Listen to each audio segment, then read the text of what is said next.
Sans plus attendre, à vous tous, bienvenue à cette journée spéciale qui est dédiée à la médiumnité. Désolé pour ceux qui n'ont pas pu entrer dans la salle, mais je leur souhaite une bonne écoute quand même et je les remercie de leur présence. Et que demain, j'anime plutôt un séminaire basé sur les protections, c'est-à-dire comment se protéger des entrants occultes, psychiques, vibratoires, énergétiques, au niveau des entités, des aberrantes et souffrantes, ou des manipulations occultes, ou des phénomènes de hantise, avec des moyens précis et efficaces que vous pourrez vous procurer. Cela étant, sans plus tarder, nous allons commencer. Alors, j'ai un titre qui est peut-être un peu délicat, puisque je parle de 7 degrés de médiumnité, et je rajoute médiumnité et synchronicité, ou les portes du temps, afin de vous mettre dans l'ambiance de ce qui va suivre. Les cycles cosmiques sont oubliés ou méconnus. Ils rythment nos existences et influent sur les événements. Si tout n'est pas écrit, peut-on en ce cas modifier ce qui est engrammé dans les espaces-temps de l'univers et qui nous touche directement ou indirectement? C'est à travers ce questionnement que j'ai voulu baser cette journée d'études sur la médiumnité. Je voudrais rappeler une autre vérité qui nous vient d'un grand saint qui a été canonisé par le pape Jean-Paul II, qui s'appelle le père Yves Brottier. Il a demandé que l'on mette sur sa tombe l'épitaphe suivante: les morts ne sont pas des absents, mais des vivants bien présents qui, quoique invisibles à nos yeux de chair, guident les pas de ceux qui sont ici-bas. Ainsi, vous entrez de plein pied dans l'énergétique de cette session d'études de cet après-midi. Je voudrais rajouter aussi une phrase d'Erasme qui a donné naissance à ce merveilleux programme d'information européen Erasmus. Il a écrit: « Mon premier soin est de ne jamais me mettre à écrire avant que ne soit tombée la nuit profonde, alors que tout repose dans un calme absolu et dans le plus grand silence, ou, si l'on préfère, mettre en exergue les vers de Virgile. Lorsque sur la terre, les corps fatigués s'abandonnent au sommeil paisible, que la forêt et l'onde impétueuse se sont tues, lorsque les étoiles ont parcouru la moitié de leur course, lorsque la campagne tout entière repose en paix, ainsi que les troupeaux et les oiseaux bigarrés, enfin, lorsque leur calme règne si bien sur toutes choses que Pythagore, s'il venait parmi nous, pourrait entendre distinctement la musique des sphères. » C'est dans ce moment, dans ces instants, que les dieux et les déesses prennent plaisir à s'entretenir avec les esprits purifiés. Voilà la mise en condition pour cette petite conférence. Alors, aujourd'hui, la voyance, la clairaudience, la claire vision des choses, la précognition, la médiumnité sont étudiées depuis des millénaires, et plus spécialement au XIXe siècle par des scientifiques, par des médecins, qui ont donné naissance à la parapsychologie du XXIe siècle, étudiée d'une manière fondamentale avec des chaires à l'université, pour bien démontrer que ces phénomènes existent, qu'ils sont quantifiés dans le temps, et que ce n'est pas une découverte. C'est simplement leur interprétation et l'usage que l'on en fait qui aujourd'hui est discutable. Et c'est de cela que nous allons parler. Alors, chacun sait qu'un vaste public fait appel de nos jours à des voyants ou à des médiums. Pourquoi? Eh bien, pour trouver la solution à de nombreux problèmes du quotidien, ou encore pour connaître ce que sera demain, ou encore mieux pour être guidé.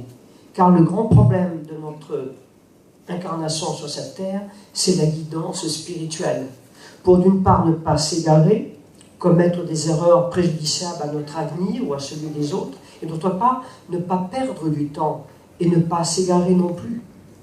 Alors voilà pourquoi cette nécessité de guidance, autrefois, était confiée, lorsqu'on était très croyant, à l'institution religieuse. On allait voir M. le curé et on lui demandait conseil.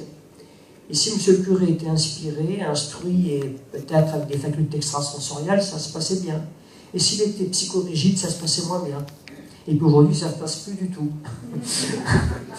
Voilà, à part quelques rares exceptions, comme celui qui est en train de vous parler, mais en général, on va plutôt voir des professionnels qui sont recommandés dans cette possibilité de vous éclairer sur votre avenir.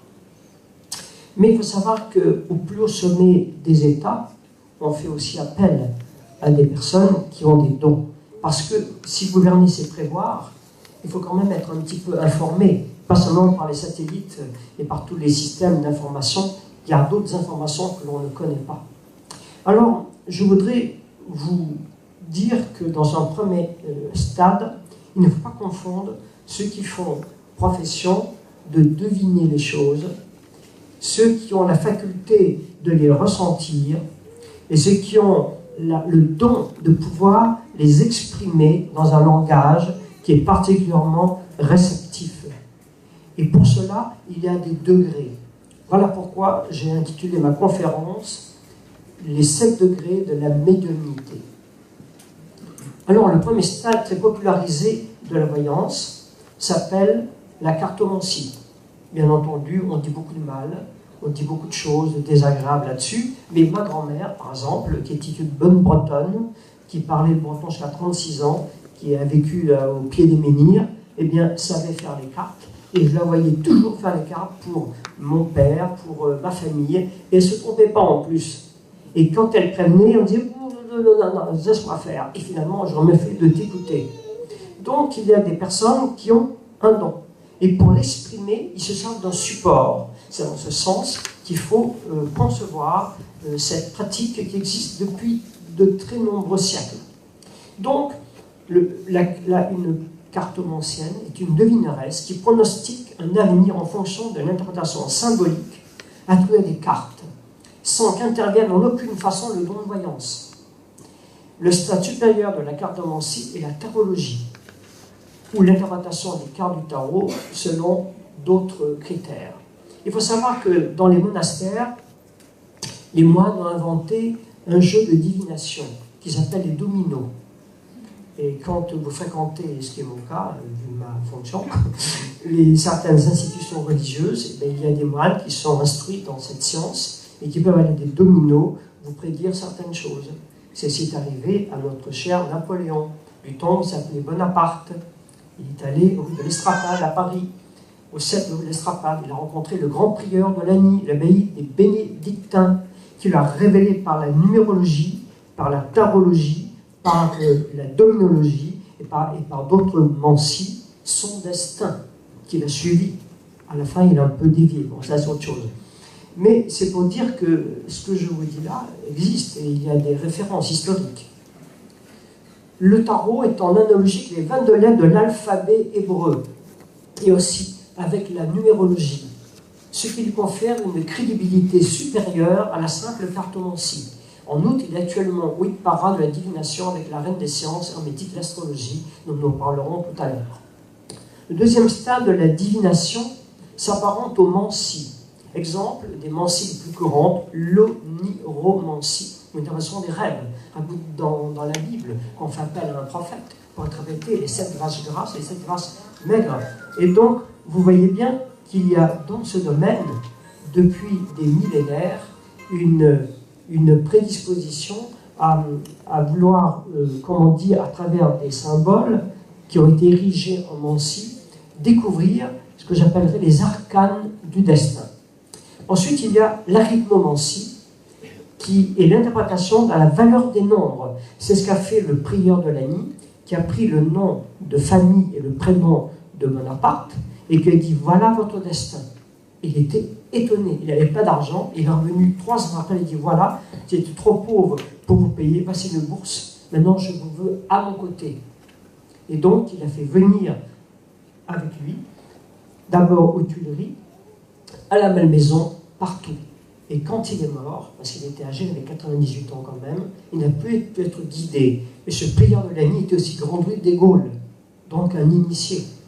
Donc ce que je suis en train de vous dire, c'est que certains êtres au-delà de dont leurs facultés, ont aussi reçu une initiation qui leur confère une prédisposition pour guider les autres.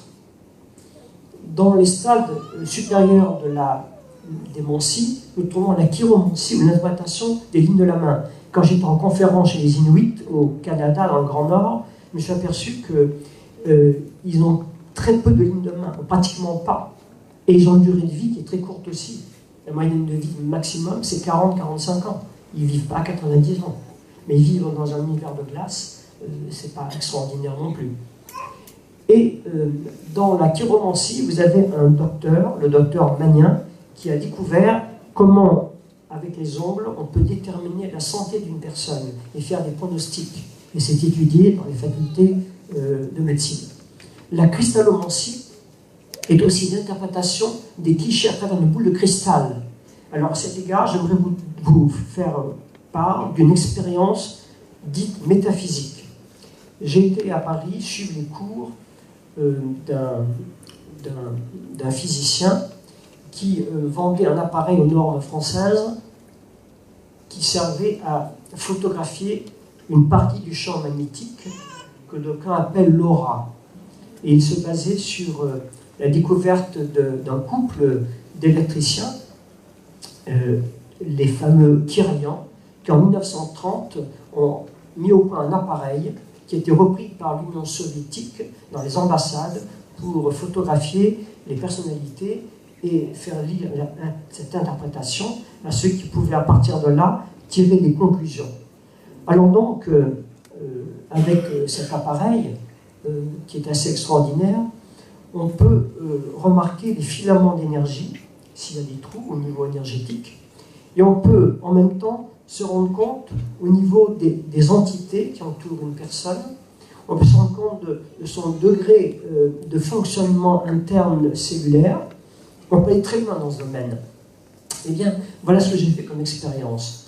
J'ai demandé à 3 avocats, à un physicien, il y a des personnes de moralité, d'aller chercher chez les religieuses un paquet d'hosties emballées dans son sac en plastique, de le ramener, de choisir eux-mêmes une hostie, de la déposer sur la patène, et la patène, elle était dans un laboratoire adjacent, mis dans ma chapelle, et les scientifiques ont donc photographié avec cet appareil, à une lumière octanique, l'aura, le champ magnétique, enfin le champ d'énergie, c'est plus propre comme terme, que dégageait ce corps qui était inerte et qui est fait de parazyme. Et ensuite, ils ont conservé les clichés. J'ai célébré la messe avec cette hostie, que je n'ai pas rompue après la sainte élévation, mais j'ai demandé à des médiums qui étaient présents de prendre une boule de cristal, de la sortir de son étui en soie noire et de la maintenir élevée en même temps que j'ai levé l'hostie. Et mon élévation dure quelques minutes, quelquefois 10 minutes, pour que certains phénomènes spirituels se produisent. Et ensuite, quand j'ai rabaissé cette hostie, ils ont rabaissé la boule de cristal et l'ont entouré à nouveau de son étui protecteur en soie. Et donc on a ensuite soumis cette hostie à l'appareil fait Kiryan. Le rayonnement était fabuleux. Ça veut dire que c'est comme si une irradiation de lumière s'était manifestée. Et j'en ai déduit que les Agnus Dei que portaient pendant les croisades certains membres très croyants, donc ces hosties consacrées, avaient une valeur protectrice.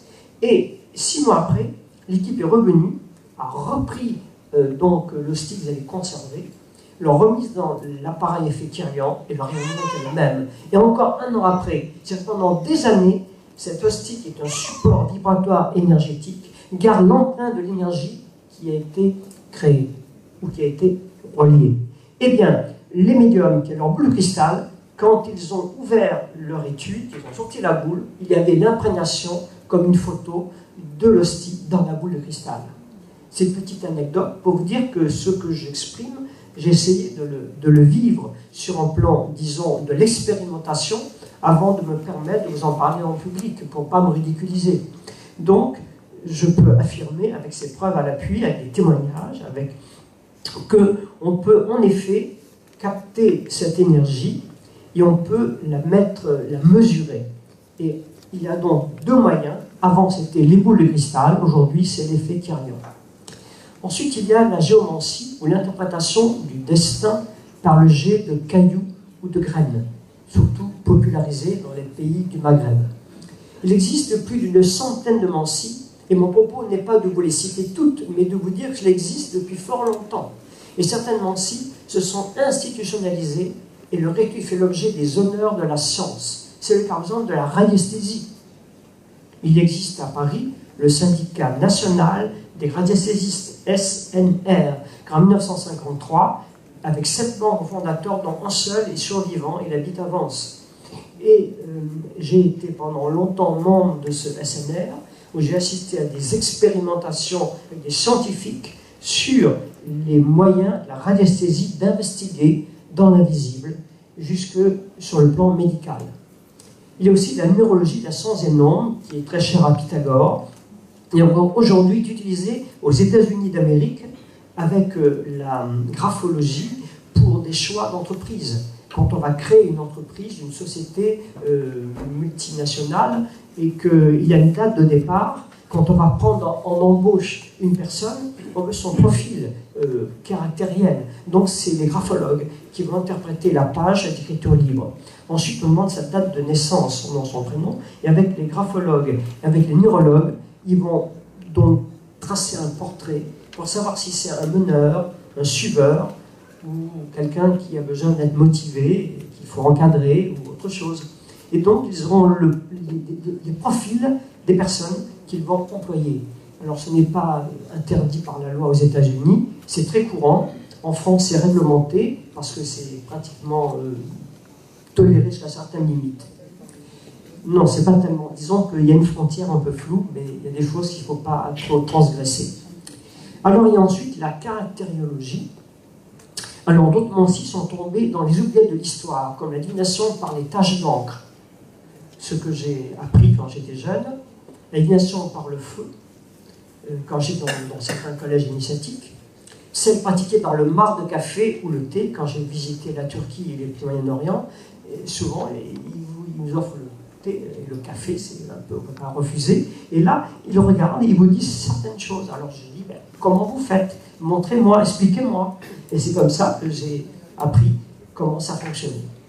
Alors, je ne veux pas vous embêter trop avec cela, parce que c'est juste un préambule, on va aller un peu plus loin, mais c'est quand même pour vous montrer qu'il y a un support. Et ce support, c'est donc l'acte de deviner, cette divination. Donc, le deuxième stade de la divination, soit les mancies, s'apparente au support nécessaire pour l'induction du phénomène dit de voyance, ou simplement pour conforter l'intuition aiguë de certains sujets particulièrement perspicients. Nous ne sommes toujours pas dans le domaine de la voyance et de la médiumnité. On y arrive tout doucement. Mais il ne faut pas confondre la divination pure, quel que soit le support utilisé pour s'en servir, avec la voyance, qui peut être directe ou indirecte. Étudions maintenant le troisième stade de la divination, soit la voyance. Et tout d'abord, qu'est-ce que la voyance? La voyance est avant tout un pouvoir ou une faculté paranormale qui consiste dans une vision parallèle ou surréelle. La voyance pourrait être réelle. En ce cas, il s'agira d'une sorte de télépathie visuelle ou d'une sorte de télévision. Le mot est décomposé en deux, ce qui donne télé égale plus loin vision, vision à distance ou rapprochée, télévision, par rapport à l'objet et à sa distance dans le temps. Donc la voyance est réelle, ou directe, ou indirecte. Il s'agit d'une vision à distance d'un élément ou d'une personne. Mais il faut savoir que dans votre champ magnétique, il y a déjà des événements qui sont imprégnés et qui sont lisibles. Par exemple, vous avez pris la décision d'aller chez votre médecin mardi à 15h. Le rendez-vous est pris. Donc, à part un tremblement de terre, un raz-de-marée ou je ne sais quoi, ou un arrêt cardiaque, vous allez vous rendre à ce rendez-vous, parce que vous y tenez, parce que vous êtes tout frémissant de savoir ce qu'on va vous dire, vous allez y aller. Donc, quelqu'un peut très bien lire cela 3 mois à l'avance, parce que c'est inscrit. C'est un engramme qui procède d'une certaine fluidification de la pensée et qui est lisible. Donc cela, tout à l'heure, on fera une démonstration qui va vous étonner pour vous faire comprendre ce que c'est que la prophétie. On en est d'abord au début. Alors donc, lorsque la voyance est surréelle, elle s'exprime en symbole, celui étant le langage de l'inconscient. Rappelez-vous que le symbolisme est le langage de l'inconscient. Ça permet de comprendre beaucoup de choses. Le pouvoir de voyance simple peut être localisé entre la glande pinéale et le centre d'énergie spirituelle entre les 2 yeux, et souvent appelé par les ésotéristes le 3e œil. Merci, cher ami, de votre bienveillante sollicitude à mon égard. Ça me fait chaud au cœur. C'est un ange. Ange Gilbert. Et il n'est pas le seul, hein. Vous êtes tous, plus ou moins, en perfectionnement angélique. Bon, après cette petite boutade, continuons. Donc, ce que je disais est très important, parce que les scientifiques ont découvert que dans la glande pinéale, il y a une substance qui rentre en syntonisme vibratoire avec quelque chose qui existe dans l'univers et dans les univers qui forment l'univers. Et cette petite glande qui mesure moins d'1 centimètre contient des cristaux. À l'intérieur de ces cristaux, il y a une certaine matière qui a été identifiée et qui est présente sur des planètes lointaines, sur des étoiles. Et il y a donc des êtres qui ont la faculté de faire entrer en résonance ces cristaux de la glande pinéale qui sont en contact avec l'akasha.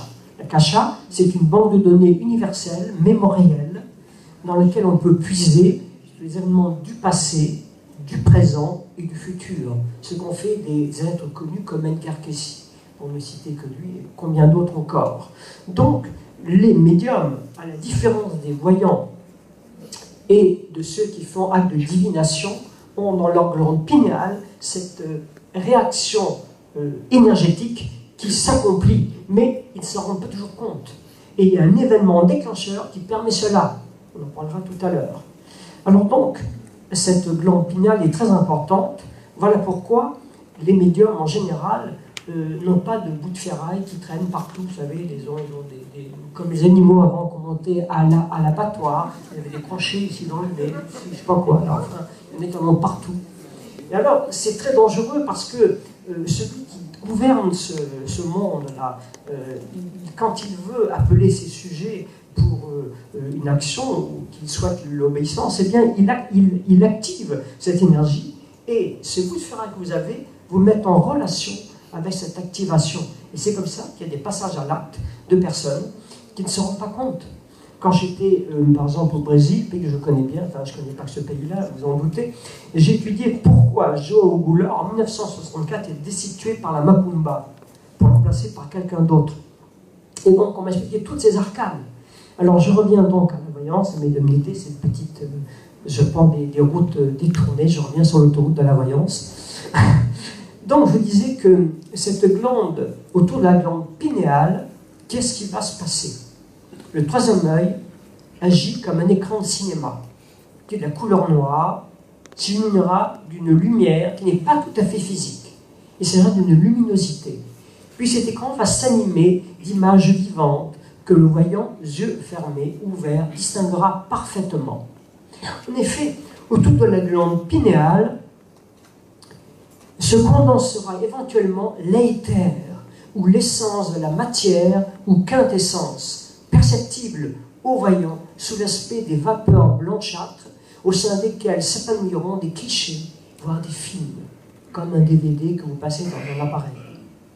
À défaut de cet écran intérieur sur lequel se condensera éventuellement l'éther ou l'essence de la matière, eh bien, il y aura une catalysation des événements que le voyant verra de lui-même, comme dans un film. Il ne peut pas arrêter, sauf s'il y a ce bouton stop. Ça veut dire si on le dérange ou s'il y a une émotion particulière. Mais à ce moment-là, il voit comme dans un film se dérouler des événements. Il ne peut pas arrêter. Souvent, il pleure ou il il a une émotion ou le cœur qui s'emballe parce que certains Allemands sont tristes.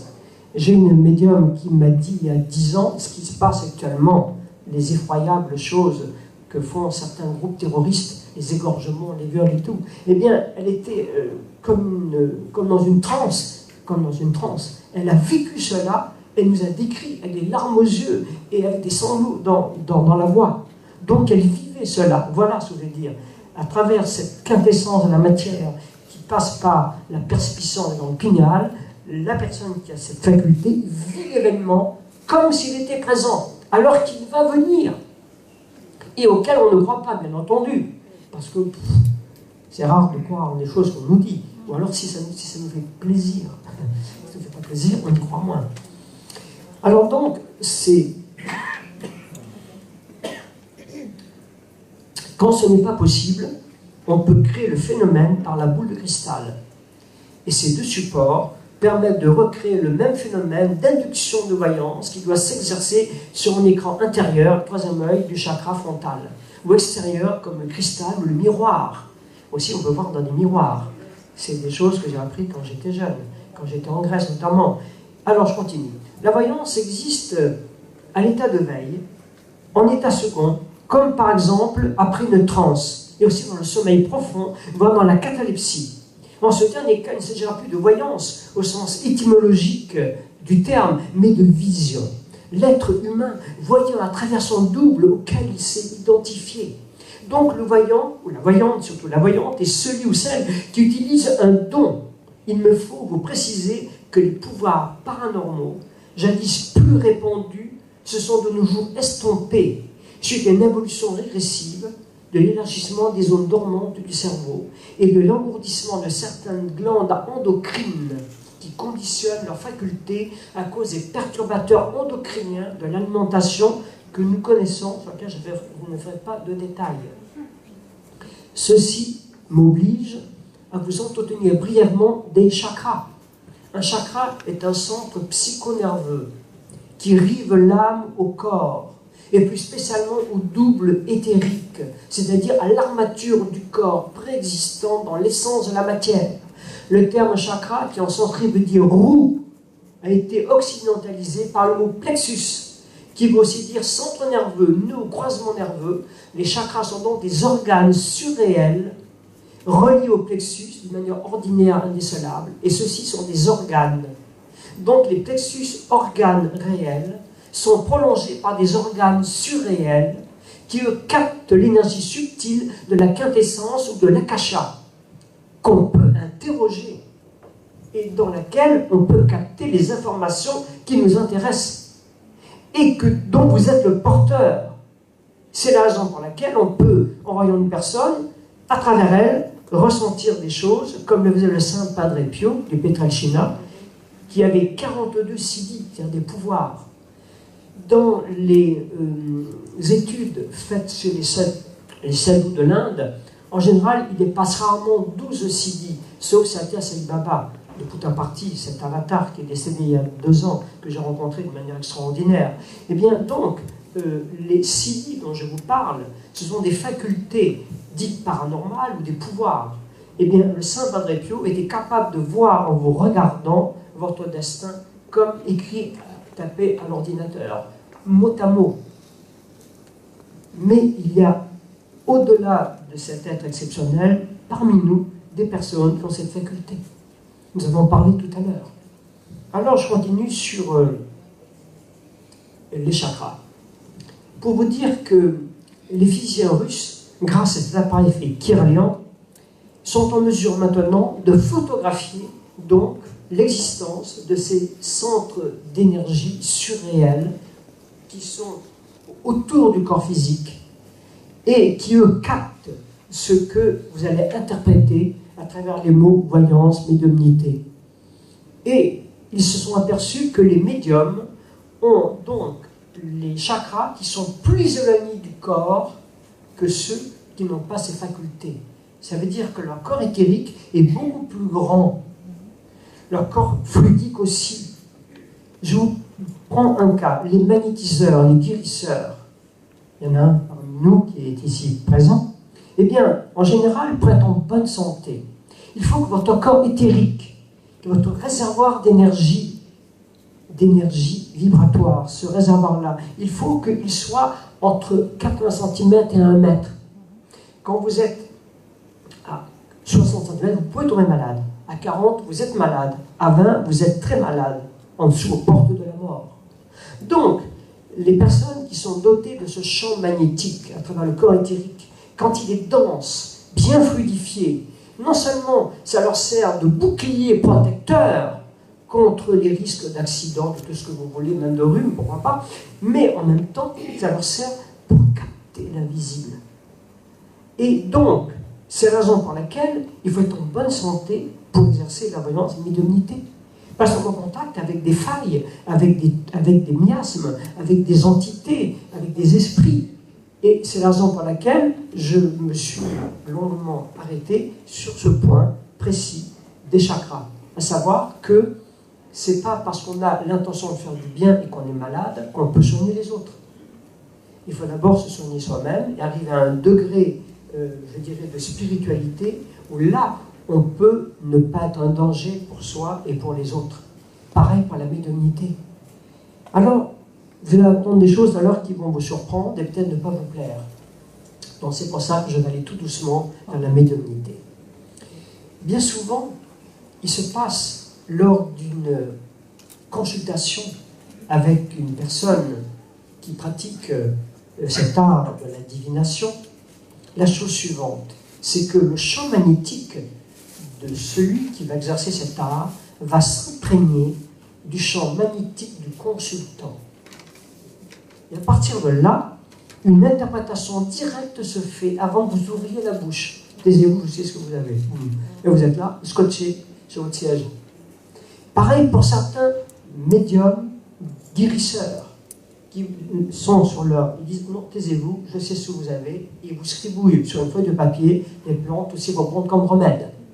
Parce qu'avant même que vous arriviez, leur guide déjà leur a dit, un tel va venir, voilà ce qu'il a, voilà ce que tu dois lui prescrire. Ça paraît extraordinaire, mais je l'ai vu de mes yeux, notamment quand j'étais dans certains pays qui sont très éloignés de la France, où il y a ces pratiques qui existent encore.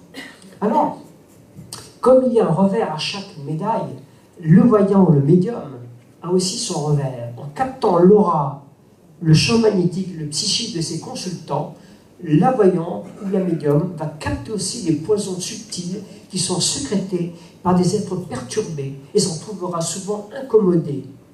Si en outre le consultant est maléficié par des ondes très perturbantes qui peuvent lui attirer des ennuis de santé ou dans sa vie, le médium le perçoit et il prend une part de cela sur lui. D'où la nécessité pour certains de dire à leur consultant, allez-vous purifier d'abord, et quand vous serez purifié, je verrai beaucoup mieux pour vous guider. Mais allez voir quelqu'un quand on est emboucané, pour qu'il vous guide, ça va être pas tout à fait clair, la consultation. Donc c'est un petit préambule important. Alors maintenant, on arrive au 4e stade de la médiumnité, qui est de la divination, qui est la médiumnité. Mais je voudrais avant vous dire cela, car j'ai fait une petite erreur, j'ai oublié de vous dire que dans l'Antiquité, la nécessité d'être guidé faisait partie des institutions qui ont accepté la voyance et la médiumnité. Rappelez-vous les Phitis de Delphes, qui ont inventé les 3-8. Ça veut dire que jour et nuit au temple d'Apollon, il y avait donc des femmes initiées qui faisaient vœu de chasteté obligatoire, pas de mariage, pas d'enfant, pas de gouli-gouli, jusqu'à ce qu'elles décident de quitter la profession institutionnalisée et sacerdotalisée. C'est-à-dire que sous la protection des sacerdotes, donc des prêtres de l'époque, eh bien, les médiums et les voyantes exerçaient leur art. Et les magistrats, comme les juges, comme les gouvernants, attendaient leur tour, déposaient des armes à l'entrée et leur donnaient un morceau de pierre avec un numéro. Et chacun attendait. Et à 3 heures du matin, vous pouviez consulter la Phitis de Delphes, si vous n'étiez pas en train de dormir. Et là, elle se préparait. Je pourrais vous en parler pendant des heures, parce que quand j'étais là-bas en Grèce, j'ai étudié tout cela à fond. Je pourrais aussi parler des cellules de Cume, des devineresses de l'ère celtique, au niveau des druidesses, mais il faut savoir que dans l'Antiquité, la religion intégrait la voyance et la médiumnité. De ce fait, les consultations avaient lieu à l'intérieur des temples et pas à l'extérieur. Avec le triomphe du judéo-christianisme et de l'introduction de la Bible, toujours quelquefois psychorigide, eh bien, les voyants ont été marginalisés, voire persécutés à certaines époques, comme l'Inquisition, ce qui provoquera une altération de leurs facultés, car elles n'étaient plus contrôlées par le sacerdoce. Cependant, la tradition de la voyance se maintient même si l'institution disparaît. Maintenant, on arrive au mot médium. Ce mot vient du latin medus, qui signifie ce qui est au milieu ou intermédiaire. C'est un terme surtout utilisé en occultisme et en spiritisme, qui sont deux sciences parallèles et complémentaires. La médiumnité est le don de capter et d'exprimer les vibrations d'un univers parallèle ou d'incorporer temporairement une entité de ces plans qui s'exprimera à travers le médium. Il n'existe pas de don plus ambigu que la médiumnité. On remarque que de nombreux médiums sont des cas pathologiques qui présentent des phénomènes d'épilepsie latente, voire d'hystérie. Nous avons 5 cas dans l'Ancien Testament qui sont connus. Dans ce cas précis, on ne parle plus de médium sous forme de devin, mais plutôt de sujets très perspicients, non sensibles et vulnérables, qui n'aimantent que les passions élémentaires de l'inconscient des assistants ou des entités infrahumaines, c'est-à-dire infernales. Cette médiumnité-là, dite pathologique, est considérée comme infernale par les occultistes, car ces sortes de médiums à l'état de réceptivité permanente vivent une sorte d'enfer qui peut se traduire quelquefois par des incorporations non désirées qui deviennent des obsessions et des possessions. Il existe plusieurs sortes de médiums. J'en ai distingué 5 sur les 9 que j'ai étudiés. Mais 5 dont je parle aujourd'hui, car les autres, ça prend un séminaire pour en parler. Il y a d'abord le médium pathologique, c'est-à-dire qu'il a une perception subliminale, en dessous de laquelle il capte ce qui est infrahumain. On va en parler dans quelques instants. Et ce médium-là, donc, souvent, il est comme une éponge qui va capter ce qui est négatif, parce que les vibrations, les énergies, les émotions de souffrance, de malheur, de tristesse sont plus évidentes et plus proches de nous que les grandes émotions de joie, d'extase. Et donc ce médium-là, qui a ce degré, va d'abord capter la souffrance, la tristesse, et il va, en la captant, la prendre sur lui. Et c'est la raison pour laquelle il sera dans un état dépressif. Voilà pourquoi certaines personnes qui sont soignées sur le plan médical par les sciences des psys pour des dépressions dites profondes ou aiguës sont des perspicients qui sont dotés de cette faculté-là, et ce n'est pas, malheureusement pour eux, des pilules contenant certaines substances qui vont les aider. Ici, d'autres façons d'utiliser cette condition qui est la leur, pour laquelle j'ai été invité au Canada notamment par le président de la Chambre des psychiatres du Canada, himself, à venir dans l'hôpital Dieu, qui est une véritable usine, il y a quand même 60 000 lits, quand même, c'est pas n'importe quoi, à venir tester avec son équipe médicale, caméra et tout, justement les possibilités de sortir certaines personnes de cette léthargie. Donc, il y a pour la science qui a étudié ce phénomène 1% de l'humanité qui est liée à ce phénomène, médiumnité pathologique. Ensuite, il y a le médium à incorporation physique, dont nous parlerons tout à l'heure au niveau du spiritisme. Il y a le médium guérisseur, c'est-à-dire que son magnétisme est le support pour capter l'énergie vibratoire présente dans l'univers qu'il va utiliser sans se fatiguer, sans prendre de son énergie à lui. Et à partir de là, il peut avoir des résultats phénoménaux, ou phénoménal, je ne sais pas comment on dit, parce qu'il est le support d'une énergie qui agit en adéquation avec l'état d'esprit, la volonté de celui qui la reçoit et qui l'utilise. Ensuite, il y a le médium clairaudient, comme Jeanne d'Arc, qui entend des voix. Mais non, on a tellement ridiculisé cela, on dit oui, tu entends des voix, tu es comme Jeanne d'Arc, qu'on n'ose pas, quand on est clairaudient, le dire, de peur d'être ostracisé. Mais il y avait un livre, La Troisième Oreille, écrit par Béline, qui, lorsque son fils est mort, comme vous le savez, a correspondu avec lui dans l'invisible, après sa mort, en clairaudience. On va en parler tout à l'heure. Et puis il y a aussi le médium initiatique. Alors lui, c'est différent. Il n'est pas là pour dire la bonne aventure ou prédire votre avenir. D'abord, ce n'est pas sa fonction, mais il est là pour initier des personnes qui auront des responsabilités et qui doivent pour cela être préparées à les vivre et dans lesquelles on doit déclencher la faculté qui leur est inhérente, à savoir de prévoir, de guider, de se guider pour guider les autres. Donc il y a des formateurs qui sont les médiums initiatiques. Et au-delà, il y a le médium prophète. Je ne parle pas d'un fondateur de religion, je parle des êtres comme, disons, les mots qui conviennent. Maître Philippe de Lyon, pour ceux qui ont entendu, qui connaissent son histoire. Moi, j'étais au cimetière de Loyasse, là où il est enterré, et j'étais 3 heures avant qu'on démolisse sa maison pour faire un immeuble. Et la famille m'avait permis d'emporter des objets ayant appartenu au maître Philippe de Lyon pour entrer en syntonie vibratoire avec lui, car j'utilise, enfin, avec son autorisation, son esprit, pour m'aider dans mes actes spirituels. Car c'était un grand thaumaturge. C'est-à-dire qu'il dépassait le stade de médium initiatique, un médium prophète.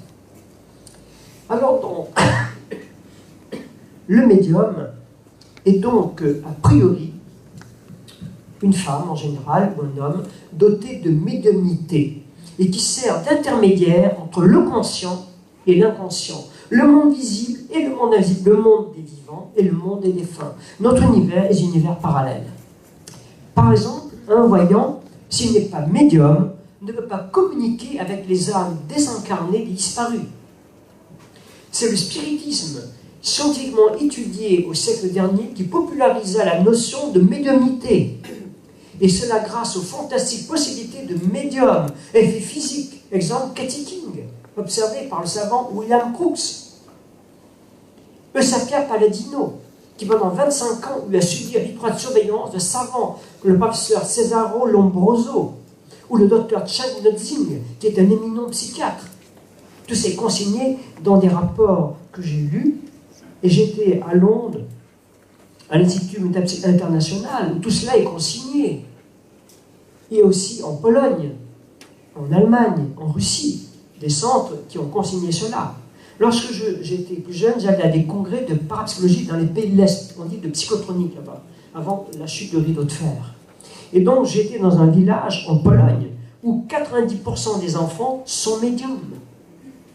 Exactement comme à la frontière entre l'Allemagne et l'Autriche, il y a un village où Hitler est né, et dans ce village-là, 50% des enfants sont médiums aussi. Donc ceci peut expliquer cela. À savoir qu'il y a des êtres qui naissent dans des lieux où déjà ils se réincarnent dans ce lieu-là, qui favorisent le support de la médiumnité, qu'ils vont utiliser après. Et en Pologne, à Cracovie, à l'Institut théologique de Cracovie, ils ont utilisé de manière très sérieuse et scientifiquement parlant. Donc l'Église n'est pas contre. Simplement, il y a des psychorigidités, puis il y a des êtres plus évolués ou une conscience plus élargie pour étudier cela. Entrons dans le vif du sujet maintenant, si vous voulez bien. Alors donc, nous avons le cas de Polony Gluzik. Qu'est-ce qui se passe avec lui? Il se passe qu'il a, pour son malheur, rencontré Staline. Il n'a pas survécu d'ailleurs. Et Staline, qui a entendu parler de lui, lui dit « J'aimerais tester vos facultés médiumniques. Je vous donne l'ordre d'aller à la banque soviétique me chercher 1 million de roubles. Mais je donne l'ordre qu'on vous abatte. » Donc, Gluzik va à la banque des soviets, par son esprit, avec ses guides et ses facultés, tout le monde lui fait garde à vue. et il va jusqu'au caissier, les portes blindées, et on lui remet 1 million de roubles. Il repasse, garde à vous, personne ne lui tire dessus. Et il revient, et Staline ébahi avec le NKVD, qui est l'ancêtre du KGB devenu FSB, avec ses sbires, voit cet homme qui lui rapporte 1 million de roubles. Et là, il prend peur. Il dit, il a passé tous les sas qui pouvaient le faire assassiner, et il me ramène cela. Mais quel pouvoir il a? Il est plus fort que moi. Je ne peux pas le laisser en vie, parce qu'il va prendre mon pouvoir. Alors qu'est-ce qu'il fait? Il prend son revolver, tchic, et il le tue. Mais Guzik le savait. Donc il a accepté cela. C'est ça qui m'a étonné dans son histoire. Le sachant, il pouvait échapper à son destin, par son libre arbitre. Pourquoi il a accepté ça? Ça, c'est une énigme que je n'ai pas résolue encore. Donc, c'est pour vous dire qu'il y a des médiums qui ont des facultés exceptionnelles. Vous avez aussi le Britannique Daniel Douglas Home, qui a été filmé en train de se concentrer. Et à Londres, il y a des immeubles dans une rue, l'un en face de l'autre, au 6e étage. Il n'y a pas de fil, il n'y a pas de planche. Il dit, bon, vous êtes prêts? Je vais tout simplement, par lévitation, aller de l'immeuble A à l'immeuble B. Mais en dessous, il y a quand même 70 mètres. Et si on tombe, on meurt. Eh bien, il s'est téléporté d'un immeuble à l'autre, filmé. Le document est visible à l'Institut métallurgique national de Londres. Si vous avez envie d'aller là-bas, vous le faites.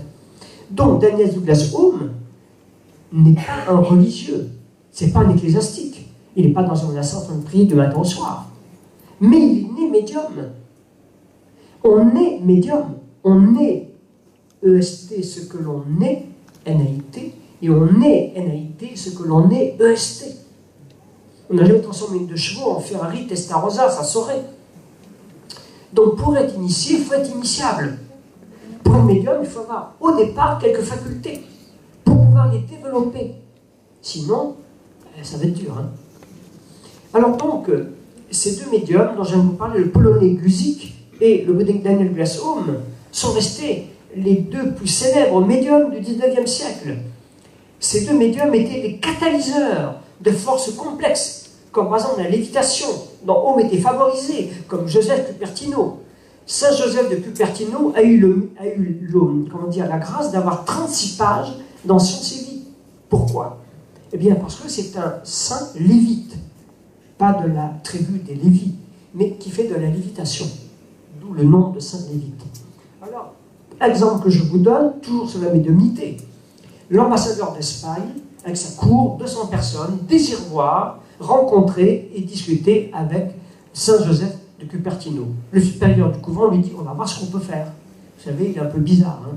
Il est un mystique. Les mystiques, ils sont pas comme nous. Il frappe à la cellule et lui dit, voilà, l'ambassadeur veut vous rencontrer. Et le saint lui dit, je ferai ce que je peux. Il sort de la cellule, et au lieu d'aller lui s'incliner pour le saluer, ben, il se met à léviter au-dessus du sol. Et alors, il s'en va. Alors, que fait la cour de l'ambassadeur d'Espagne? Ben, ils le suivent. Et ils se rendent compte qu'à 3 km à côté, il y avait un village où on dressait la cloche au-dessus du clocher qui lui sert d'armature, et les ouvriers n'arrivaient pas, la poulie cassée, ils n'arrivaient pas à soulever cette immense cloche qui était... ils n'arrivaient pas. Que fait notre brave Joseph de Cupertino? Il pèse 40 kilos. Hein. Il descend tout doucement, avec ses petites mains, il prend la cloche qui pèse plusieurs centaines de kilos, et il la monte au-dessus du clocher. Et il la dépose. Mais il y a 2000 personnes qui assistent et qui vont témoigner de cela. Ensuite, il a fait bye-bye et on retourne dans sa cellule. L'ambassadeur arrive, c'est fait. Voilà, ça c'est un des cas, mais c'est extraordinaire. Moi j'ai étudié pendant 5 ans les phénomènes mystiques des saints et leur médiumnité. C'est extraordinaire.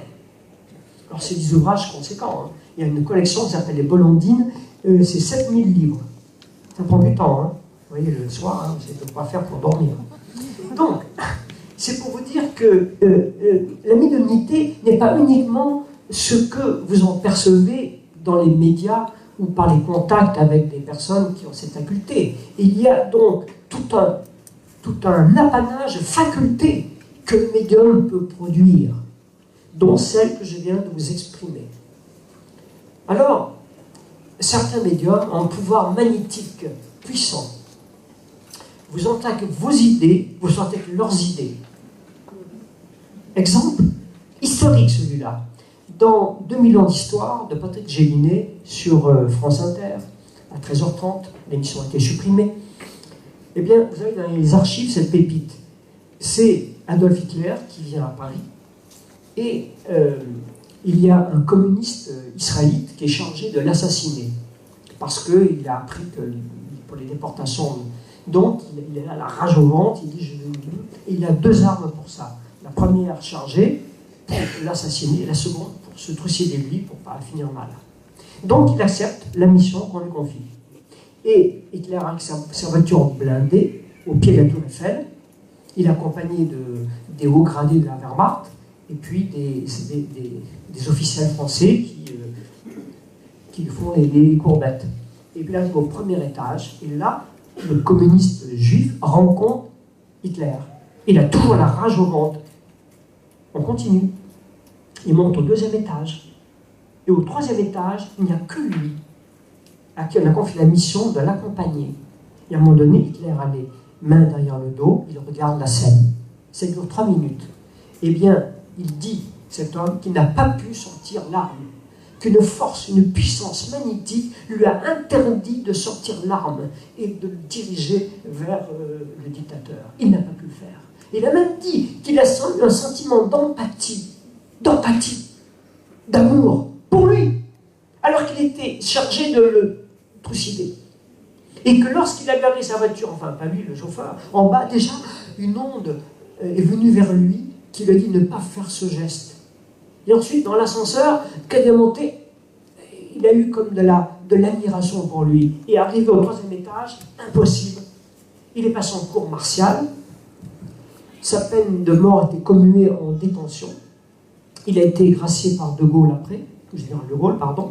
Et ensuite, il a donc pu parler de cette aventure à Patrice Gélinet, qui l'a enregistré avec sa voix et qui est passé sur France Inter.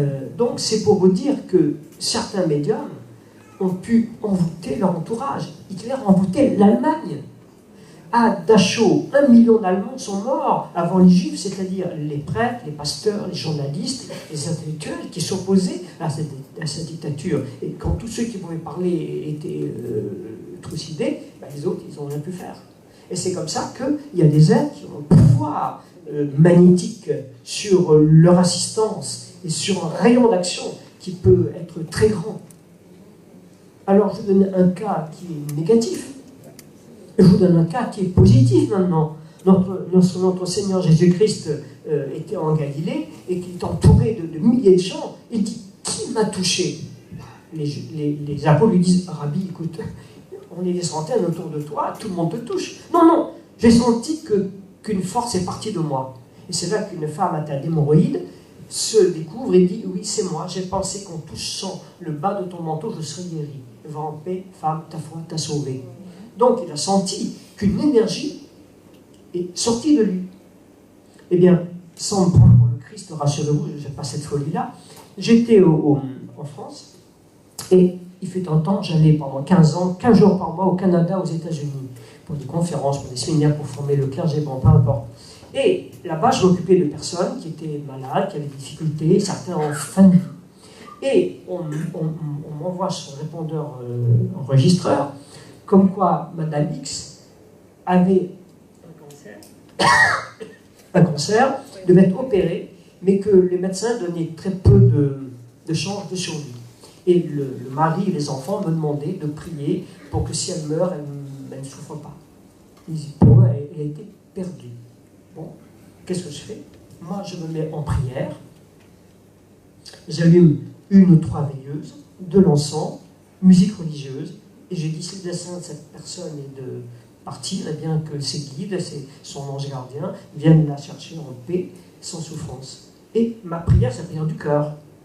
Mais eux, là-bas, c'était, comment dire, moi j'ai prié la nuit en France, là-bas il faisait jour, il y a 6 heures de décalage, et 5 heures d'été. Eh bien, écoutez ce qui s'est passé. Ils m'ont dit, par retour de téléphone, qu'ils m'ont vu, comme on dit doublement, au pied de la personne, au pied de son lit, eux ils étaient autour en train de lui serrer la main, de dire pars en paix. Et moi je ne sais pas ce que j'ai fait, j'ai rien fait du tout, j'ai juste fait une prière, c'est tout. Mais ils ont dit qu'ils m'ont vu. Mais je n'étais pas là-bas, moi j'étais en France. Vous avez le don du vécu? Non, non, non, non, rien du tout. Simplement, ce que je veux dire, c'est que ça c'est un cas qui veut dire que l'intensité de faire le bien que vous pouvez avoir, de dire je veux aider quelqu'un, même s'il n'est pas là, je veux lui faire du bien, je suis prêt comment dire, à interpeller le ciel pour ça. Eh bien, quelquefois, une partie de vous-même peut quitter votre enveloppe, comment dire, corporelle ou éthérique, et aller vers la personne. Et ça est assez sensible ou émotionnellement, dans un état particulier, le ressentir. Mais je ne suis pas le seul, il y a des milliers de cas comme ça. Mais moi, je suis le témoin de ça parce qu'on me l'a dit. Donc je ne me prends pas pour quelqu'un de bien, simplement je dis qu'il y a combien de gens sur cette terre qui sont capables de faire un dédoublement spontané, inconscient, et qui sont capables à ce moment-là, porteurs de bonnes énergies, de les distribuer. C'est-à-dire que tout n'est pas perdu. Alors après ce petit, comment dire, ce petit aparté, revenons maintenant à la médiumnité. Donc je vous ai parlé de certains êtres qui sont connus comme ayant été des personnes historiques. Mais il y en a d'autres que l'on ne connaît pas. J'aimerais d'ailleurs vous parler de certains êtres qui ont pratiqué la télépathie et dont vous ne sauriez pas le soupçonner, parce qu'on ne vous l'a pas dit. Vous avez par exemple des journalistes, des écrivains comme Powell, Berger, Marielle et Allo. Dans leur livre, ils en parlent d'ailleurs, qui ont découvert, et c'est très bien expliqué dans le livre de Werner Gerson, c'est-à-dire la télépathie médiumnique. Là, c'est encore plus fort. C'est-à-dire que vous engrammez une pensée, vous l'envoyez, l'autre la reçoit, croit que c'est sa pensée, et il la met à exécution. Alors là, c'est fort. Et dans ces cas-là, on peut influencer à distance une personne, sans qu'elle s'en rende compte, qui va passer à l'acte. Voilà pourquoi la médiumnité offre des possibilités surnaturelles et paranormales proprement ahurissantes. Et la science n'a pas fini d'entrer en conflit avec la religion à propos de la sainteté, cause généralement avancée pour expliquer les pouvoirs mystiques de certains médiums spirituels canonisés par l'Église. Des grands mystiques comme Saint Jean de la Croix, Saint Joseph de Cupertino, Sainte Thérèse d'Avila, Saint Jean-Marie Vanille, Saint Curé d'Ars, et plus près de nous, le moine capucin stigmatisé dit Saint Padre Pietrelcina, étaient incontestablement des médiums. Ce qui, d'ailleurs, n'enlève rien à leur élévation spirituelle ou à leur sainteté. N'oublions pas que le médium, écoutez bien, Fan Gautier fut, en tant que médium, un précieux collaborateur de la police. Il incorporait, par des médiums choisis pour leur faculté, les doubles éthériques des acteurs de crimes ou de drames, comme les témoins, les coupables et les policiers. Il les faisait parler, et ensuite il n'avait plus qu'à procéder par recoupement, monter la filière de l'histoire. Tout près de nous, le français malheureusement décédé Gérard Croiset, célèbre médium français, né en France, de parents français, fut pendant 40 ans le numéro 1 de tous les criminels de Hollande. Pas du président, du pays appelé la Hollande, c'est-à-dire les Pays-Bas. Ah oui, il faut quand même préciser, parce qu'on pourrait me dire, mais de qui il parle? Donc, il était l'ennemi numéro 1 du pays appelé les Pays-Bas. Ça y est. Pourquoi? Parce que grâce à ses fabuleux pouvoirs, il aidait la police et le gouvernement. On lui disait, par exemple, voilà, il y a eu un crime à tel endroit. Il se concentrait, il mettait en dédoublement, il disait, le criminel est un tel, il est dans telle voiture, de telle couleur, telle plaque d'immatriculation. Mieux qu'un satellite espion. La police, boum, ils arrivaient à le suivre, à le projeter et le ramener. Et donc, le taux de criminalité, pendant qu'il était en vie, a baissé énormément en Hollande, parce qu'il était le super flic, médium. comme dans les séries télévisées, sauf que lui, c'était vrai. Donc rappelez-vous que Gérard Croiset en France, il était ostracisé, bon, on ne veut pas rien savoir de vous, vous êtes un saltimbanque. Bon, d'accord, ben, moi je vais en Angleterre, je vais en Allemagne, je vais en Hollande, l'on voudra de moi. Et c'est en Hollande que la police a dit, nous vous acceptons comme collaborateurs appointés et nous vous donnons un grade. Quand même, jusque-là. Donc, il n'est pas le seul.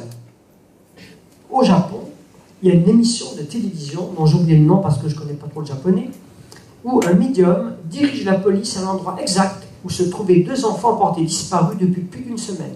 Le repérage que le trajet nuit de la police ne durera que 20 minutes. Donc, il y a, dans certains pays, l'utilisation de la médiumnité. Quand j'étais en Angleterre, notamment en fréquentant l'église anglicane, j'ai vu la différence de disparité entre le fonctionnement de la France et de la Grande-Bretagne. Là-bas, en Grande-Bretagne, vous pouvez demander à un médium de venir à l'hôpital et avec le corps médical de se concerter. Et le corps médical accepte la présence de médiums. Plus fort encore, en Angleterre, si vous voulez acheter une maison, un château, un manoir, au moment de signer l'acte notarié, le notaire vous fait lire une phrase où il est inscrit que vous achetez le manoir avec les esprits visibles ou invisibles qui pourraient s'y trouver. Et que vous ne pouvez pas faire casser la vente parce que vous avez eu une grande frayeur, parce qu'il vous a tiré les pieds de la nuit quand vous dormiez, et que vous avez la peur du siècle. Tant pis, vous avez acheté, vous restez avec le bien. Donc on vous prévient qu'il y a des habitants invisibles. Donc ça prouve que dans cette contrée-là, eh bien, ils ont une image et une connaissance de ces phénomènes plus élargie que nous. Alors je vais essayer d'aller un petit peu plus loin. Dans les grandes religions du passé, la médiumnité embrasait un autre ordre de phénomènes comme celui du prophétisme. Car le prophète, à l'époque, était l'oracle de Dieu ou le messager de Dieu, et était respecté en tant que tel. Le prophète captait les vibrations d'un centre-dieu du cosmos où des entités supranaturelles, hautement initiatiques et bénéfiques l'inspiraient et le guidaient.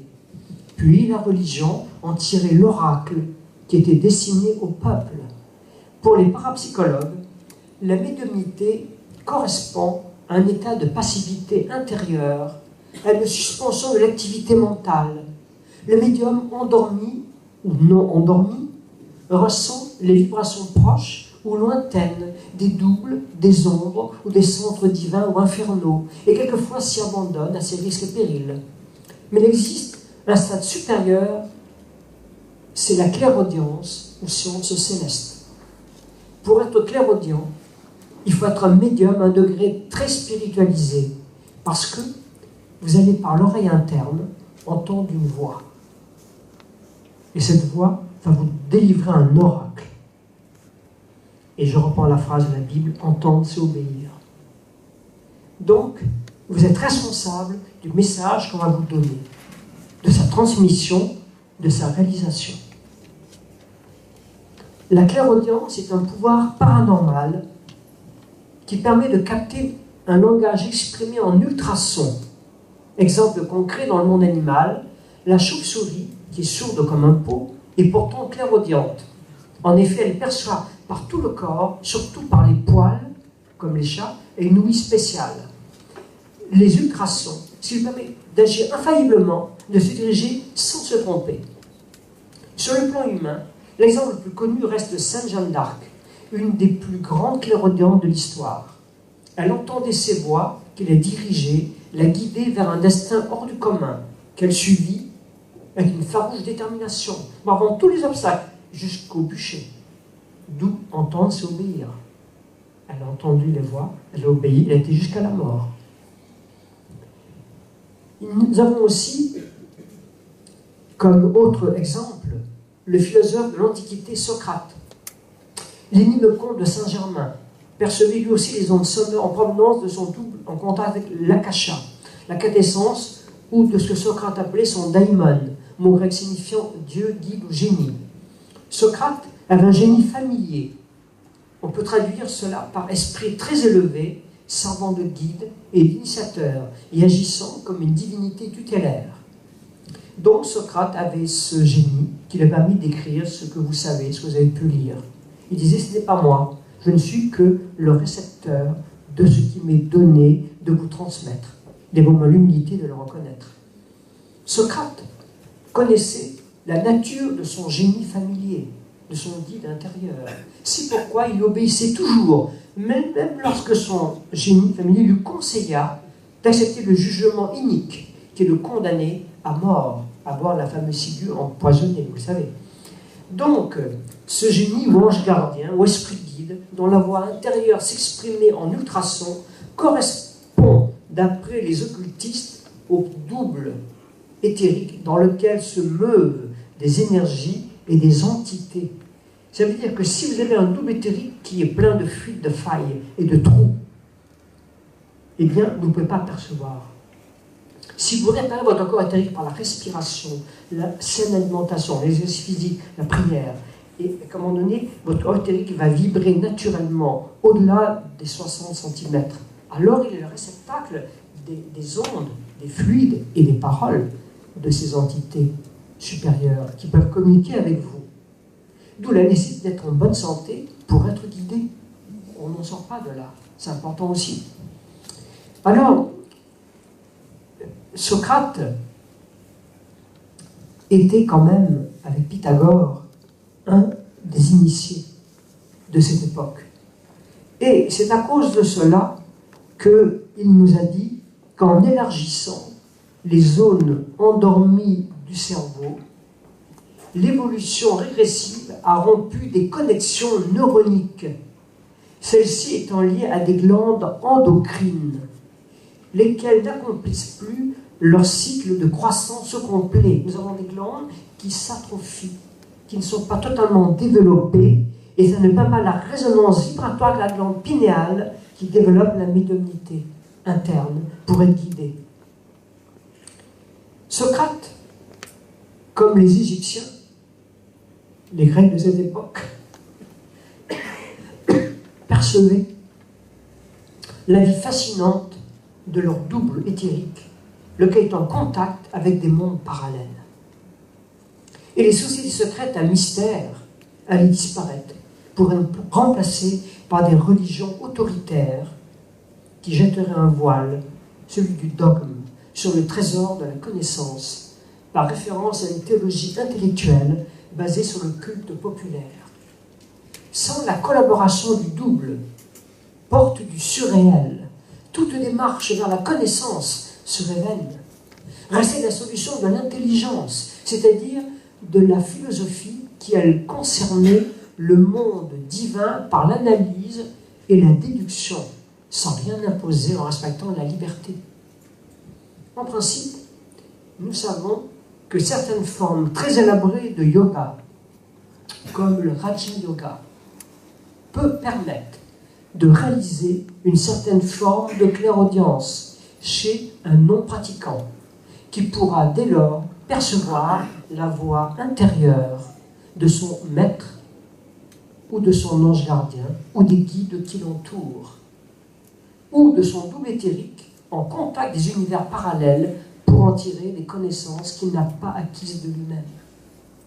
Dans l'Antiquité, les prophéties, ou du moins les prophètes, captaient par clairaudience la voix du cosmos et rendaient les oracles par clairvoyance. Je répète, dans l'Antiquité, les prophètes captaient par clairaudience la voix du cosmos. Ils entendaient quelque chose. Et rendaient leurs oracles par une vision qu'ils exprimaient avec des paroles au niveau de la clairvoyance. Quand les deux pouvoirs paranormaux étaient réunis, ça veut dire clairvoyance, clairaudience, chez le médium, on avait l'oracle parfait. Dans toute l'Antiquité, la voyance et la médiumnité étaient une institution officielle, d'essence sacerdotale et sacralisée comme telle. 4 pays où la civilisation avait leur collège sacré de prophètes et de prophétesses. L'Égypte, la Grèce, l'Italie et la Celtie. Étudions en premier lieu la Grèce. L'institution officielle des prophétesses se nommait Phiti, du mot égyptien Phta, un dieu égyptien qui se prononce Héphaïstos en grec. Les Phti étaient censés capter le centre-lieu du cosmos présent et perceptible à cette époque de l'année, selon les définitions astronomiques et astrologiques connues de l'époque. Et ce centre-dieu, elle le captait par télépathie, ainsi que la voix d'un guide qui leur était familier et qui était pour eux une divinité tutélaire appelée Apollon, auquel on donna son nom au centre-dieu pour capter son oracle. Et le temple de Delphes devient le temple d'Apollon à Delphes. La plus célèbre Phti était celle de Delphes. L'édifice avait été construit sur un lieu cosmotellurique, c'est-à-dire qui capte les énergies des étoiles, les énergies qui viennent de la profondeur du sol, liées au magma. Et il y avait à côté une crevasse, d'où montaient des entrailles de la terre des vapeurs froides, méphitiques, chargées de tellurisme. 3 Phti se relayaient 24 heures sur 24, toujours par 3, jamais de dualité par 2. Comme on voit dans les églises d'aujourd'hui, on voit 2 cierges, quand on peut se fixer la dualité. C'est 3, 6, 9, toujours un chiffre impair. Et elles se relayaient constamment. C'était des femmes de plus de 50 ans, à la virginité irréprochable, des médiums spirituels de type supérieur. Avant son office sacré, la Phti se purifiait. Comment? Elle prononçait le chant des voyelles, qui correspond dans les terrasses des temples égyptiens, sur les bords du Nil, à ce que faisait le hiérophante. Ça veut dire qu'en prononçant le chant des voyelles, il purifiait les 7 plans qui entouraient son corps éthérique et qui formaient l'armature de son champ magnétique et de son aura. Et aujourd'hui, quand vous chantez le Haom ou le Hum, ça correspond à cela. Donc, elle commençait déjà par se purifier, par le chant des voyelles. Elle buvait l'eau sacrée de la fontaine de Castos, un peu comme l'eau de Lourdes, qui avait des facultés, des propriétés extraordinaires de réveiller dans la glande pituitaire une sorte de résonance vibratoire pour la mettre en contact avec les énergies de l'univers avec lesquelles elle allait entrer en consultation. Et ensuite, elle s'entourait d'une couronne de laurier, portait du laurier, et passait au travers d'un nuage de fumigation de laurier. Ensuite, elle s'asseyait sur un trépied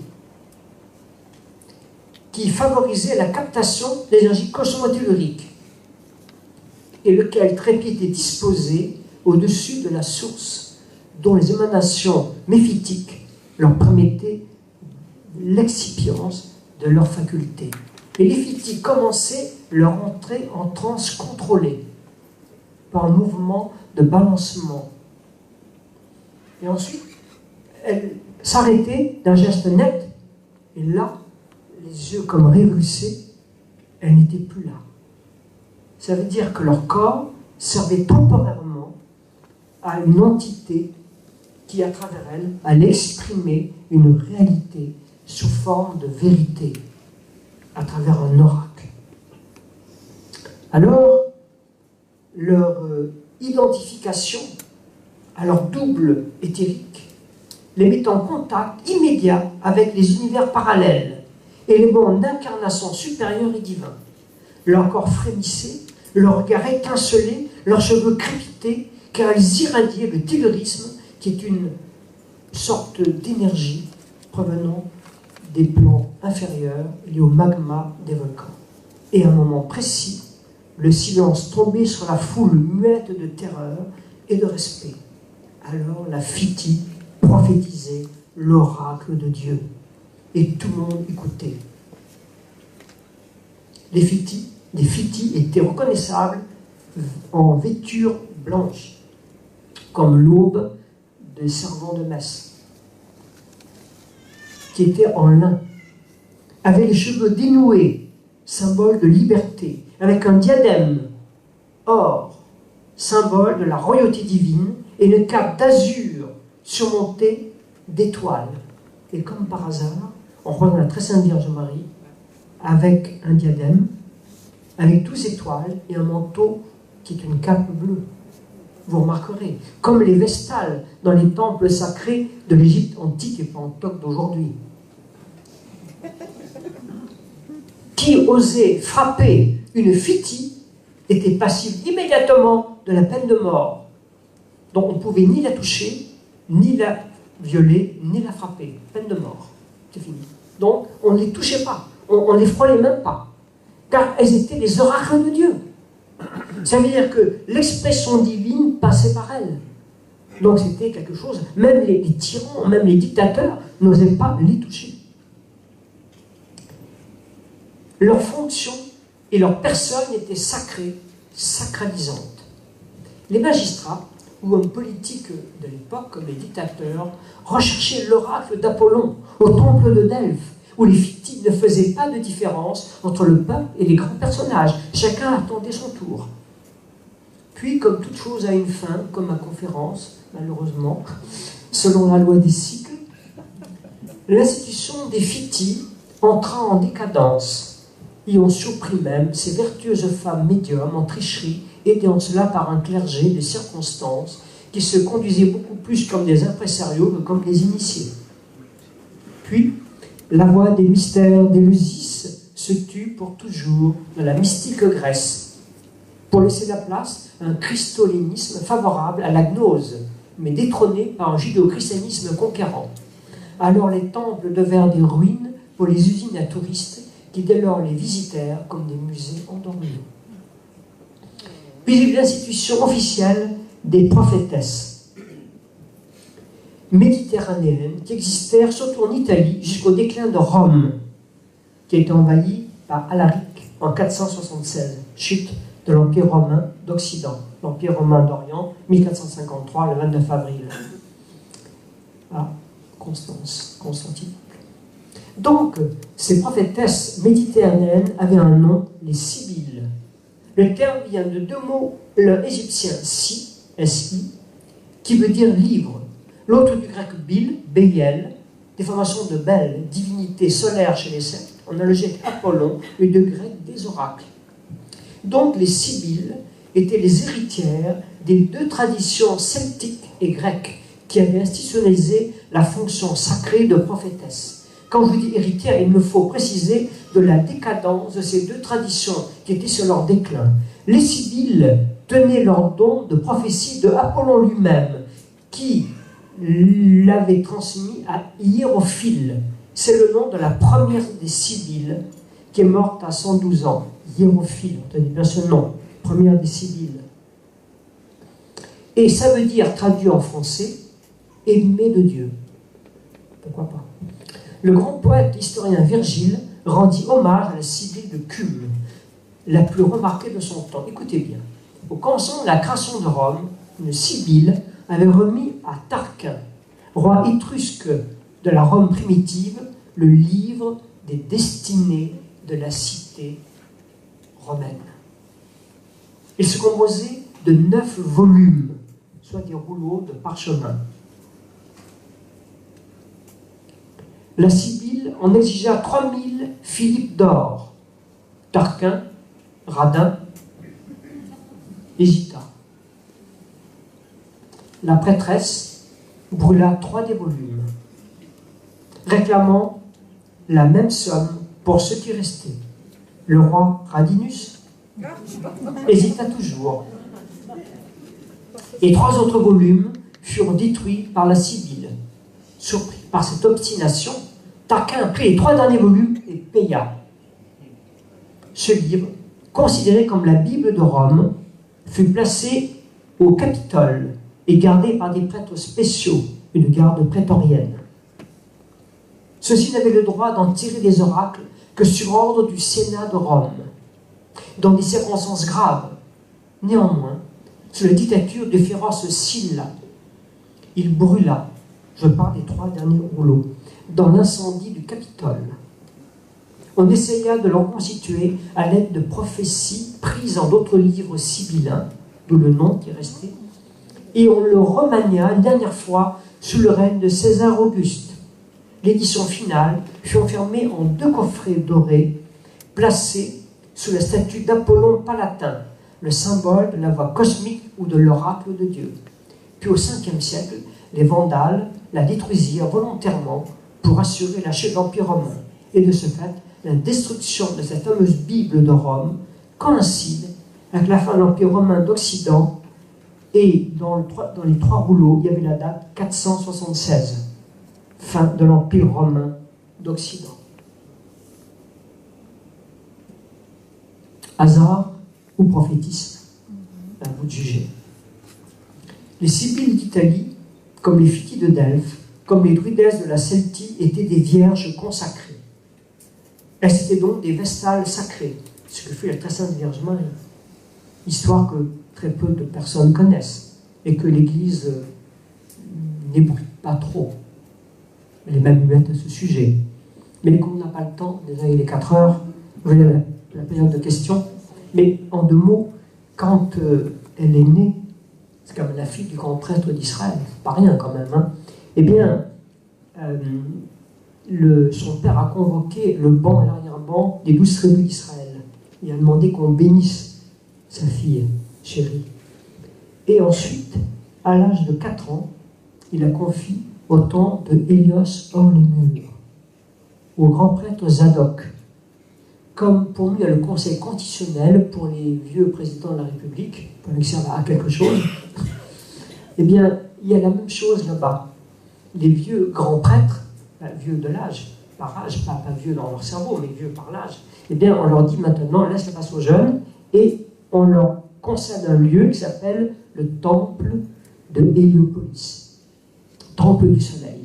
Et là, Zadok, qui avait 115 ans par là, on lui confie la fille du grand prêtre, de l'ex-grand prêtre d'Israël, Marie. Et là, il lui confie pour qu'elle soit initiée à devenir vestale, sacrée, soit oracle de Dieu. Et jusqu'à l'âge où elle a ce que les jeunes filles ont, qui leur font devenir des femmes, elle est restée dans ce lieu et elle a été instruite. Et quand le moment est venu, eh bien, elle a quitté le temple sacré et elle est retournée en ville. Et là, il a fallu la confier à un homme initié qui serait la protéger. Et c'est pour ça qu'on a tiré à la courte paille, dans les 12 tribus d'Israël, un homme qui serait capable de la protéger. Cet homme s'appelait Joseph. Ce que je vous dis là est dans 4 des 72 évangiles apocryphes.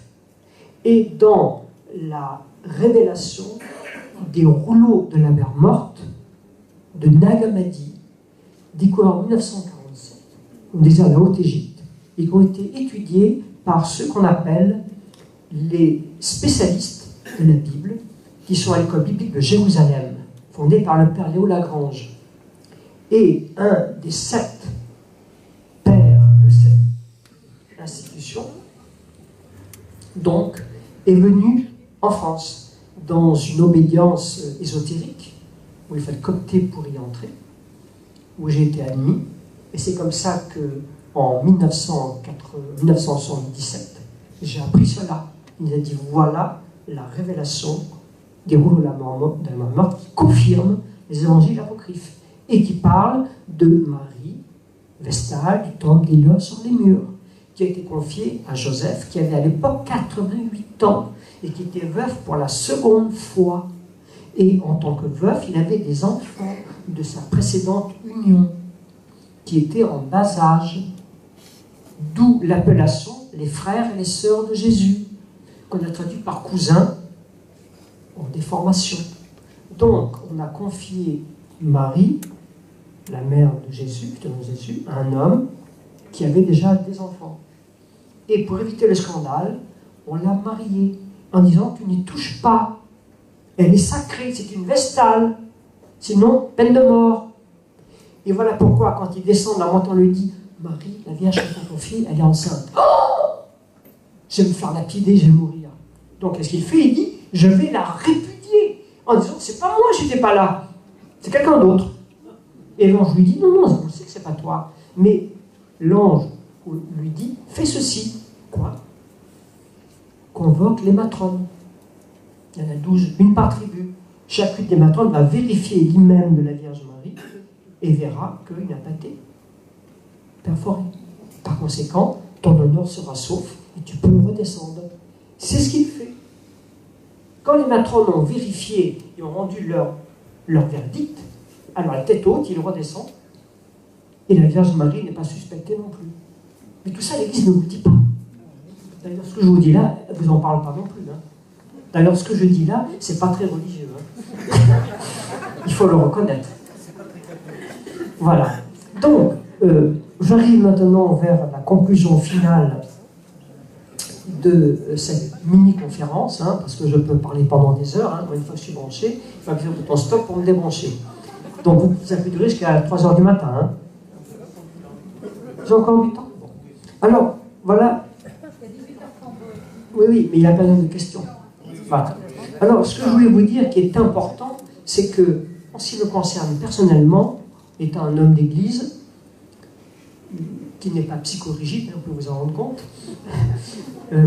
je voudrais vous réconcilier avec ce qu'on a dit d'une manière un petit peu, je dirais, un petit peu formatée sur la médiumnité, notamment en savant de la Bible. Mais dans la Bible, vous trouvez une phrase qui contredit une autre. Ne l'oubliez pas, comme dans la Constitution. Donc ça veut dire que être guidé n'est pas interdit, c'est même nécessaire. Mais quand on ne peut pas le faire par soi-même, parce que c'est difficile de se guider soi-même, on fait appel à d'autres personnes qui ont la faculté de nous aider à trouver cette guidance. Le problème, c'est que dans les siècles passés, c'était institutionnalisé par le sacerdoce et c'était sacralisé. Aujourd'hui, une médium est dans la case K pour les impôts, comme les prostituées. Voilà, il faut le dire. Et par conséquent, c'est ostracisé. Ça veut dire qu'un homme, surtout une femme qui a cette vocation et cette fonction, n'est pas considérée, même si on a besoin d'elle. C'est ça que je voudrais vous dire. Et quelquefois, si on avait recours à des personnes qui ont cette faculté-là, qui nous guident avant que les catastrophes arrivent, on pourrait les éviter. Donc, il n'est pas dommageable pour vous de faire appel à des personnes qui ont la faculté de vous guider. Alors, pour prophétiser l'avenir, ces Vestales sacrés, ces Fiti, devaient faire preuve de leur don, qui s'appuyait sur la clairaudience et la clairvoyance, ainsi que sur une connaissance absolue de l'astrologie, qui, à l'époque, avec l'astronomie, ne formait qu'une seule et même science, apanage de la noblesse et du sacerdoce. C'est-à-dire que seuls les nobles et les sacerdotes étaient instruits de l'astronomie et de l'astrologie. Et comme les Fiti faisaient partie du sacerdoce, elles s'étaient instruites dans cette science. Car à l'époque, le peuple ne comprenait pas l'astrologie.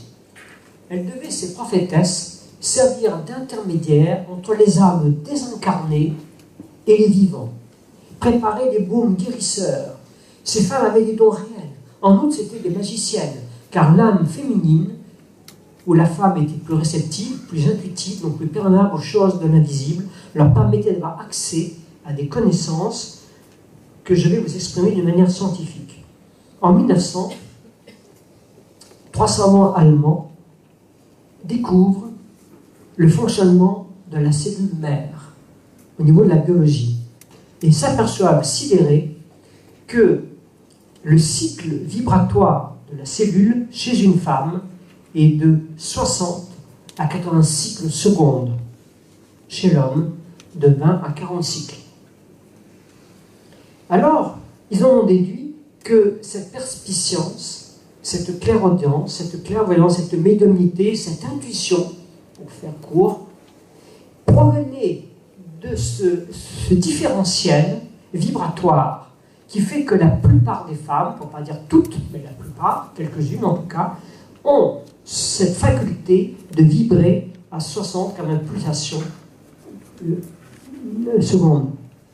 Mais ça les rend vulnérables et ça les rend plus, comment dire, faibles. Pourquoi? Parce qu'on pourrait comparer une voiture sophistiquée qui tombe en panne à un gros tracteur qui ne tombe pas en panne, mais qui va moins vite. Donc les hommes n'ont pas cette faculté, sauf si la partie féminine qui est en eux est plus développée que chez la moyenne. Voilà pourquoi les hommes qui sont médiums ont cet anima intérieur qui est plus développé. Voilà pourquoi on trouve surtout chez les homosexuels, hommes, cette faculté-là, parce que leur partie féminine est plus développée. Donc, je suis en train de vous expliquer pourquoi ce don est plus prégnant chez les femmes. Parce que c'était découvert à cause de ce différentiel sur le plan vibratoire. Alors, pour terminer cette petite causerie, je voudrais vous dire une chose très importante qui me semble utile de vous exprimer. Lorsqu'on n'est pas capable, par soi-même, parce qu'on est trop dans l'émotion, d'être en mesure de se guider, de faire des choix, ce n'est pas interdit, ni par l'Église, ni par la loi divine, d'aller rechercher la guidance auprès de ceux qui peuvent être en mesure de vous la faire découvrir. Mais le problème, il faut s'y préparer. Aussi bien la personne qui va délivrer l'oracle que celui qui va la chercher. Donc ça veut dire que si vous avez pris un rendez-vous avec une personne qui a cette faculté-là, il faut demander en prière, en méditation, à vos guides, à votre ange gardien, de bien vouloir se manifester auprès de la personne qui va servir de téléphone.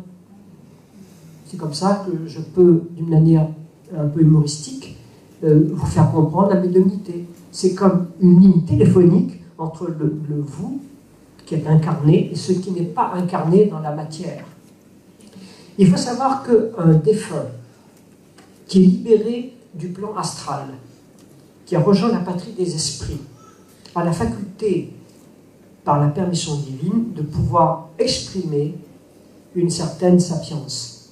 Ça veut dire que lorsque vous êtes dans la vie de tous les jours, il y a des événements qui vont se produire vous concernant dans 24 heures, dans 48 heures, dans 15 jours, dans un mois, dans 6 mois. C'est inscrit dans votre champ magnétique. Et il y a des personnes dans l'invisible capables de l'interpréter et de l'exprimer sous forme de clairaudience ou de clairvoyance à la personne qui va vous le traduire. Maintenant, je vais vous faire une expérience et vous faire comprendre la prophétie. Pour ça, je vais descendre et me mettre ici, non, vous restez où vous êtes. Eh bien, on s'est étonné de comment fonctionnait Michel de Nostradame, dit Nostradamus, qui lui-même a pompé, on va dire qu'il a un peu copié, sur Joachim de Flore, qui était un moine bénédictin. Vous avez aussi le principe de Saint Malachie. Alors voilà le principe. Vous avez ici, regardez, vous avez des titres de livres. Quand vous êtes en face, vous voyez sans lunettes. Mais supposons que vous soyez là, ici. Vous ne voyez pas ce qu'il y a. Vous ne voyez pas ce qu'il y a d'inscrit. C'est logique. Logique. Donc là, ce serait le passé. Et en vous approchant, combien de siècles vous allez mettre? Combien d'années? Ah, tiens, je vois. Et là, vous dites ce que vous voyez. Et après, vous le dépassez. C'est fini. Vous voyez autre chose. Eh bien, supposons qu'à la vitesse de l'éclair ou de la lumière, 365 000 secondes, kilomètres secondes, vous faites ça. Vous allez voir instantanément tout ce qui est inscrit. Mais au lieu de mettre des siècles, vous allez le voir en quelques minutes, comme un flash.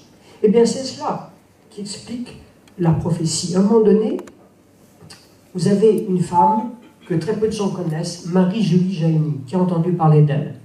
Personne, comme d'habitude. C'est pas grave. C'est bien. Excusez-moi de cette boutade. Eh bien, c'est une femme qui est née, malheureusement, pauvre, avec une cécité, et qui était illettrée. totalement illettré, dans une ferme avec des poules, et tout ce que ça peut éliciter, à 50 km de Nantes, dans un village qui s'appelle La Fraudée. La Fraudée. Et elle était en plus stigmatisée. Il faut quand même savoir que 5 papes l'ont visité, 50 cardinaux et plus de 300 évêques. Et comme elle ne savait pas écrire, elle a donc dicté ce qu'elle voyait, ce qu'elle entendait. Et ça a été répertorié, et ça a été publié sous le terme d'un livre qui s'appelle « Les prophéties de l'Aphrodite », édition Réziac. Ce qui se passe actuellement, avec Daesh par exemple, autre chose, c'est écrit dans ce livre. Et elle a perçu cela en 1880, plus d'un siècle avant. Voilà pourquoi je vous disais, pour que vous puissiez bien le concevoir et le percevoir, que certains événements qui vous concernent sont déjà imprimés en vous. Et pour cela, j'aimerais vous dire la chose suivante. 15 mois avant de vous incarner, c'est-à-dire de descendre votre âme dans un corps physique au moment de la naissance, 15 mois avant, votre destin est déjà programmé et vous l'avez choisi. Supposons qu'il y a une personne, on va dire une Norvégienne, qui vient d'Oslo en avion jusqu'à hier, elle va sur la plage, elle fait une rencontre, c'est fait pour ça. Le soir, ils font le sport de chambre, et 9 mois après, il y a un enfant qui vient au monde. Bien sûr, il y a une âme et un corps. Il faut que ce corps soit habité par une âme. Eh bien, 15 mois avant qu'elle sache qu'elle allait prendre un billet d'avion et venir ici pour cette expérience, 15 mois avant, l'âme de l'enfant qui veut s'incarner est déjà à côté de la mère, mais elle ne le sait pas. Et 36 mois avant, il a déjà choisi son destin. Et les conditions de le réaliser vont s'exprimer dans l'invisible par des liens qui vont se traduire sur le plan visible. Voilà pourquoi une partie de ce que nous vivons est déjà engrammée en nous. Et le fait de le connaître peut nous aider, soit à pouvoir le contourner si c'est possible et si c'est admis, par une élévation spirituelle, soit à l'éviter si c'est encore possible. Vous avez des gens qui ne prennent pas l'avion. Ils ne tombent pas quand l'avion tombe.